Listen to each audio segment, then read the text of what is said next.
अस्सलाम वालेकुम third year students. आज हम सेकंड लेक्चर स्टार्ट करने जा रहे हैं। फर्स्ट लेक्चर में हम कोर्स कंटेंट्स को डिस्कस कर चुके हैं। कोर्स कंटेंट्स के अकॉर्डिंग आपकी दो कोर्सेज यहाँ पे इंक्लूडेड है, physical chemistry and inorganic chemistry. ये दोनों सब्जेक्ट्स आपके थर्ड ईयर में इंक्लूड हैं और इसमें फर्दर टू सेक्शंस हैं जिनमें चैप्टर्स की डिस्ट्रीब्यूशन है। ये फर्स्ट लेक्चर में हम चीज़ें डिटेल में एक्सप्लेन कर चुके हैं। इसके साथ साथ फर्स्ट लेक्चर में आपको बुक्स की रिकमेंड कर दी गई है कि आपने कौन कौन सी बुक्स यूज़ करनी है for the study of inorganic chemistry and for the study of physical chemistry. अब हम सबसे पहले फिजिकल केमिस्ट्री को स्टार्ट करने जा रहे हैं और एक चैप्टर हम फिजिकल केमिस्ट्री का कंप्लीट करेंगे और एक चैप्टर कंप्लीट करने के बाद हम इनऑर्गेनिक केमिस्ट्री का एक चैप्टर कंप्लीट करेंगे। तो ऑल्टरनेटली हम physical chemistry and inorganic chemistry के एक एक चैप्टर करके अपने कोर्स को कंप्लीट करेंगे। तो आज जो हम अपना चैप्टर स्टार्ट करने जा रहे हैं वो है केमिकल काइनेटिक्स। ये फिजिकल केमिस्ट्री का चैप्टर है, सेक्शन 1 में इंक्लूडेड है। कोर्स कंटेंट्स इसकी आपको सिलेबस में मेंशन कर दिए गए हैं। सिलेबस आपको पीडीएफ फॉर्म में शेयर कर दिया जाएगा। तो इसका फर्स्ट टॉपिक है derivation of zero order reaction. लेकिन इसके फर्स्ट टॉपिक पे जाने से पहले हमें basic knowledge of chemical kinetics का जो basic knowledge of chemical kinetics है उसका पता होना चाहिए। तो आज हम इस लेक्चर में basic introduction of chemical kinetics को स्टडी करेंगे। इसके बाद हम अपना फर्स्ट टॉपिक जो सिलेबस में इंक्लूडेड है उसको कंटिन्यू करेंगे। उस टॉपिक को स्टार्ट करने से पहले, बल्कि इस चैप्टर को स्टार्ट करने से पहले हम अगर ये बेसिक नॉलेज नहीं जानते तो आगे इस चीज़ को पढ़ने का फ़ायदा नहीं है। तो आज जो बेसिक हम चीज़ें इसमें देखेंगे, इसमें सबसे पहले तो हम देखेंगे कि केमिकल काइनेटिक्स होती क्या है। इसके बाद हम रेट ऑफ रिएक्शन को देखेंगे कि रेट ऑफ रिएक्शन होता क्या है, इसके यूनिट्स क्या क्या है। इसके बाद हम देखेंगे टाइप्स ऑफ रिएक्शंस कितनी तरह की हैं। इसके बाद रेट लॉ क्या होता है या रेट इक्वेशन क्या होती है या रेट एक्सप्रेशन क्या होती है और किस तरह से हम रेट ऑफ रिएक्शन जो है वो कैलकुलेट कर सकते हैं। लास्ट में हम order and molecularity of a reaction देखेंगे। ये तमाम चीज़ें करने के बाद ही हम zero order reaction, first order reaction, second और थर्ड जो है वो कैलकुलेट कर पाएंगे।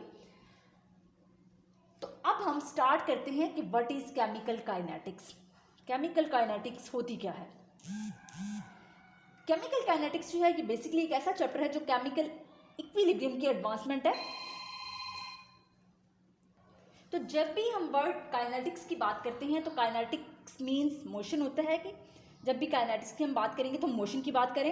यहाँ पे हम केमिकल काइनेटिक्स कह रहे हैं तो इसका मतलब ये है कि हम केमिकल काइनेटिक्स में केमिकल चेंजेस में या केमिकल रिएक्शंस की जो स्पीड होती है या जो रेट होता है उसको स्टडी करते हैं। अगर हम केमिकल काइनेटिक्स को डिफाइन करना चाहें तो हम इसको इस तरह से डिफाइन करते हैं कि it is the study of rates of a chemical reaction और the mechanism of a chemical reaction. कि वो ब्रांच जिसके अंदर हम केमिकल रिएक्शंस के रेट्स को डिटरमिन करते हैं या हम उनकी स्पीड को डिटरमिन करते हैं उसको हम क्या कहते हैं, केमिकल काइनेटिक्स कहते हैं। तो बेसिकली केमिकल काइनेटिक्स के अंदर हम ये देखते हैं कि कोई रिएक्शन कितना फास्टली प्रोसीड करता है और किस तरह से जो रिएक्टेंट्स हैं वो प्रोडक्ट्स में कन्वर्ट होते हैं और इनकी जो है रिएक्टेंट्स कितनी देर में कंज्यूम हो रहे हैं और प्रोडक्ट कितनी देर में बन रही है। तो ये सारी जो स्टडी है इसको हम क्या कहेंगे, इसको हम केमिकल काइनेटिक्स कहेंगे। नेक्स्ट हम आ जाते हैं rate of a reaction. Rate of reaction को स्टार्ट करने से पहले हमें रेट को समझना पड़ेगा। अब जब भी हम रेट की बात करते हैं तो रेट क्या होता है, रेट को जब भी हम स्टडी करते हैं तो रेट जो है बेसिकली चेंज होती है। क्या चेंज है, with respect to time. Rate को जब भी हम स्टडी करेंगे तो ये बेसिकली क्या है, ये चेंज है विद रिस्पेक्ट टू टाइम। कि जब भी बात हम रेट की करते हैं तो बेसिकली रेट क्या होता है, ये चेंज है विद रिस्पेक्ट टू टाइम। अब अगर कि कोई भी चेंज जो वक्त के साथ साथ रुनुमा हो रही है उसको हम क्या कहते हैं, रेट कहते हैं। अब रेट ऑफ रिएक्शन क्या है, तो रेट ऑफ रिएक्शन में हम रिएक्शन की बात कर रहे हैं तो बेसिकली इसमें क्या होगा, रिएक्शन में दो चीज़ें इन्वॉल्व होती हैं। जब भी हम किसी केमिकल रिएक्शन की बात करते हैं तो वहाँ पे हम कहते हैं कि दो तरह की चीज़ें इन्वॉल्व होती हैं। एक वहाँ पे रिएक्टेंट्स होती हैं, सेकंड वहाँ पे प्रोडक्ट्स होते हैं। तो रेट ऑफ रिएक्शन में बेसिकली केमिकल रिएक्शन में क्या होता है, reactants are converted into the products. तो रिएक्टेंट्स जो होते हैं वो कंज्यूम हो रहे होते हैं और प्रोडक्ट्स जो है उनकी फॉर्मेशन हो रही होती है। अब ये सारा काम विद रिस्पेक्ट टू टाइम हो रहा होता है। तो जब हम रिएक्टेंट्स की conversion into products with respect to time study करते हैं तो उसको हम क्या कहते हैं, उसको हम रेट ऑफ रिएक्शन कहेंगे। तो रेट ऑफ रिएक्शन जो है basically the change in concentration of the reactants into the products with respect to time is called rate of reaction. तो ये रेट ऑफ रिएक्शन को हम कुछ इस तरह से डिफाइन करेंगे कि the change in concentration of a reactant और a product in a given time interval is called rate of reaction. कि ऐसा प्रोसेस जिसमें रिएक्टेंट्स जो है वो प्रोडक्ट्स में कन्वर्ट हो रहे होते हैं, तो जितने टाइम इंटरवल के अंदर change in concentration of the reactant converted into the product is called its rate of a reaction. और इसको हम इसकी स्पीड भी कह सकते हैं और इसको हम वेलोसिटी ऑफ अ रिएक्शन भी कह सकते हैं। कि rate of a reaction is also called as a speed of a reaction और it is also called as a velocity of a reaction. इसको अगर हम एक सेकंड तरह से डिफाइन करना चाहें, सेकंड वे से डिफाइन करना चाहें, तो इसको हम कहेंगे amount of chemical change taking place per unit time is called rate of a reaction और the speed of a reaction और the velocity of a reaction. Mathematically अगर हम इसको रिप्रेजेंट करें तो मैथमेटिकली रेट को हम कुछ इस तरह से लिखते हैं। डेल्टा का आपको पता है साइन हम यूज़ करते हैं चेंज के लिए। एक्स हम सपोज कर रहे हैं कि कंसंट्रेशन को, तो delta X means change in concentration of a reactant और change in concentration of the product. Delta T जो हम टाइम इंटरवल ले रहे हैं इसको हम डेल्टा टी से रिप्रेजेंट कर रहे हैं। तो मैथमेटिकली हम रेट ऑफ रिएक्शन को इस तरह से लिख सकते हैं। इसके बाद हम यूनिट देखते हैं। यूनिट किस तरह से निकालते हैं आपको पता है, जब भी हम कंसंट्रेशन को लेते हैं तो कंसंट्रेशन का जो यूनिट होता है वो मोल पर डीएम क्यूब है। सिंपली हमने यहाँ पे क्या किया है, हमने डेल्टा एक्स की जगह उसका यूनिट लिख दिया है। टाइम का सबको पता है कि जो यूनिट होता है वो सेकंड है, तो हमने टाइम की जगह टाइम का यूनिट लिख दिया। तो यहाँ पे मोल पर डीएम क्यूब आपको पता है, हम इसको जब हम इस सेकंड को इसके साथ लिखना चाहें तो हम इसको इन्वर्स की फॉर्म में लिख देते हैं। तो यहाँ पे हमारे पास जो इसका यूनिट बनता है वो है mole per DM cube per second. तो rate of a reaction is also called as a speed of a reaction और the velocity of a reaction. तो यहाँ तक हमने देखा कि रेट क्या होता है, कि change of any quantity with respect to time is called rate of anything.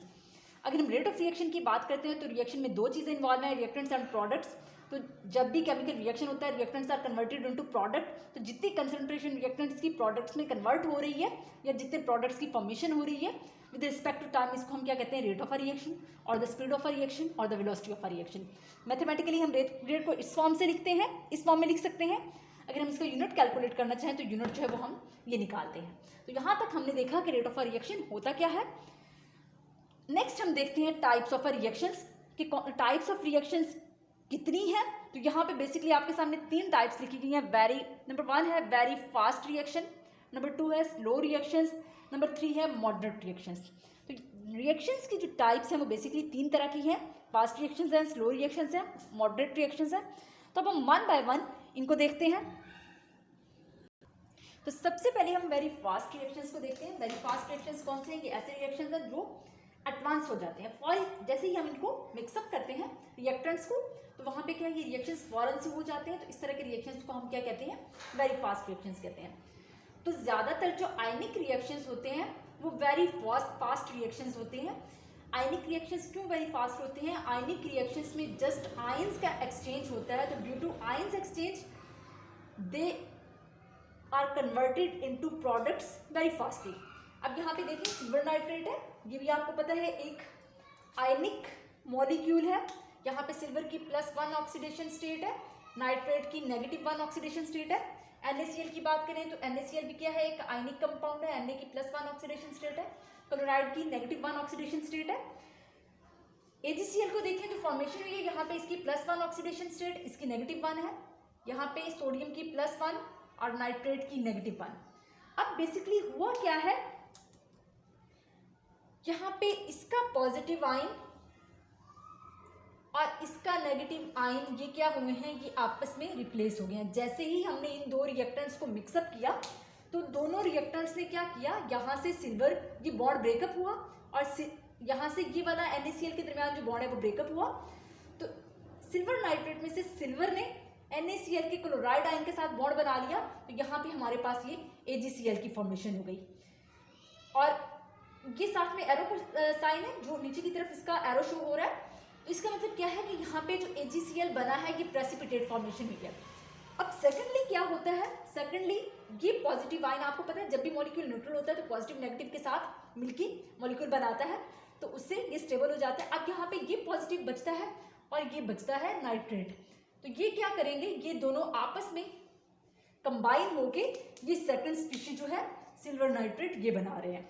तो इस तरह से जैसे आयनिक रिएक्शंस में ये दो रिएक्टेंट्स थे, silver nitrate and sodium chloride. तो सिल्वर नाइट्रेट में क्या हुआ, सिल्वर ने ये बॉन्ड ब्रेकअप हुआ, NaCl का बॉन्ड ब्रेकअप हुआ, तो सिल्वर ने फौरन से Cl के साथ रिएक्ट करके AgCl प्रेसिपिटेट फॉर्म कर दिए। दूसरा सोडियम आयन था, नाइट्रेट आयन था, सोडियम नाइट्रेट के साथ मिलकर सोडियम नाइट्रेट बना दिया। तो इस तरह के रिएक्शंस फौरन से हो जाते हैं, जस्ट आयन एक्सचेंज हो रहे हैं। तो ion exchange required no time, तो विद इन सेकेंड्स ये रिएक्शन जो है वो कंप्लीट हो जाता है। तो इस तरह के रिएक्शंस को हम क्या कहते हैं, आयनिक रिएक्शंस कहते हैं। और आयनिक रिएक्शंस हमेशा वेरी फास्टली इनकी जो अक्रेंस है वो होती है। तो ये हमारा फर्स्ट टाइप आ गई कि जिसमें बहुत जल्दी होने वाले रिएक्शंस को हमने डिस्कस किया। और इसमें कौन से रिएक्शंस होते हैं, इसमें ज़्यादातर आयनिक रिएक्शंस होते हैं। अब हम सेकेंड टाइप को डिस्कस करते हैं। नेक्स्ट हम देखते हैं स्लो रिएक्शंस। अब स्लो रिएक्शंस क्या है, ये ऐसे रिएक्शंस होते हैं जिनको इन्फिनिट टाइम चाहिए होता है। मतलब ये ऐसे रिएक्शंस हैं जिनको कंप्लीट होने में बहुत ज़्यादा टाइम रिक्वायर्ड होता है, मतलब सालों तक की ड्यूरेशन इसका जा सकता है। तो इस तरह के रिएक्शंस जो हैं वो स्लो रिएक्शंस कहलाते हैं। अब ऐसे रिएक्शंस जो फौरी कंप्लीट नहीं होते या कुछ अरसे में कंप्लीट नहीं होते, बल्कि उनको बहुत ज़्यादा टाइम चाहिए होता है और हमें नहीं पता कि उनको कितना टाइम लग सकता है, इन्फिनिट टाइम रिक्वायर्ड हो, तो उनको हम स्लो रिएक्शंस कहेंगे।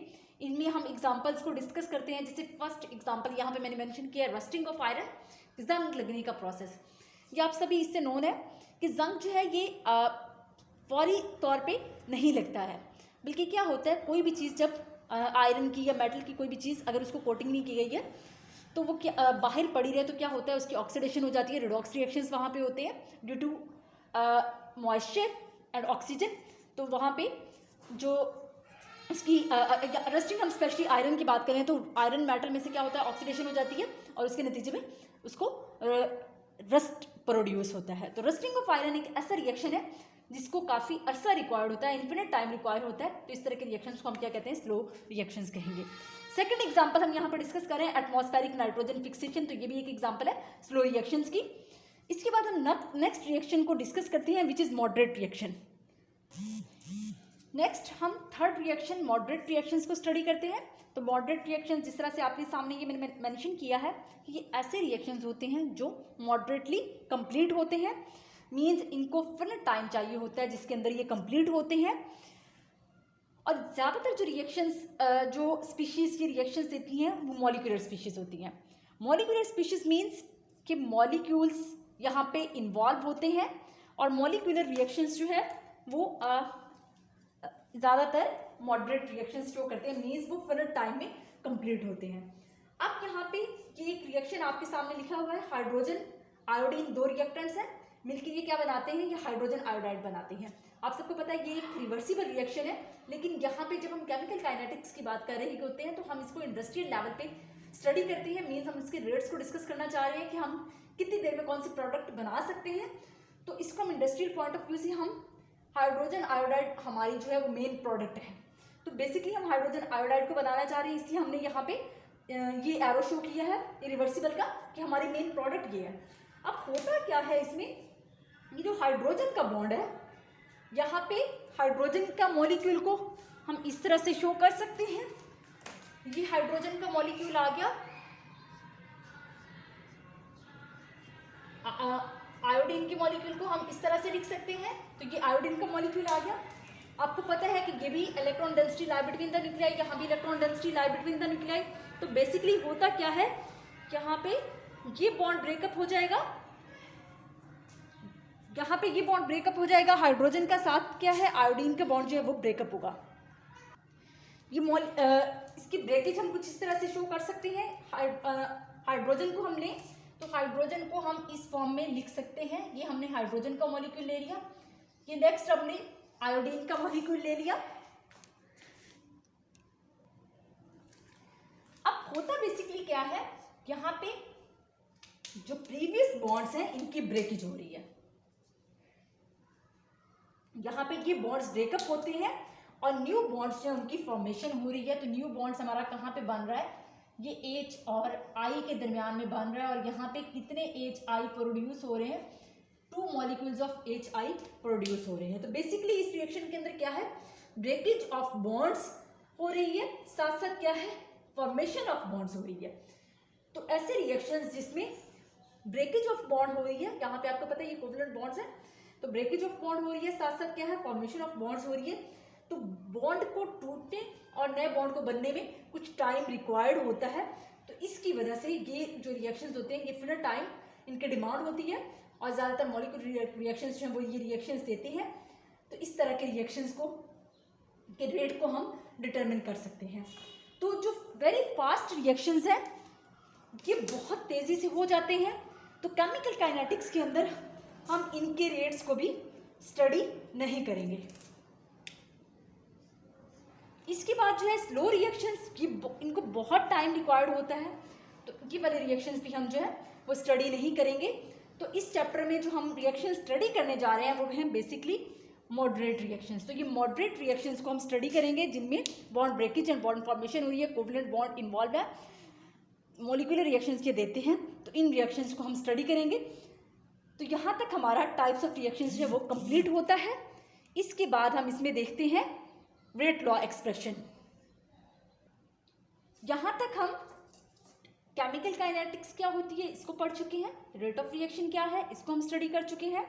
इसके बाद टाइप्स ऑफ रिएक्शंस और किन किन रिएक्शंस को हम इस चैप्टर में स्टडी करेंगे ये हमने देखा।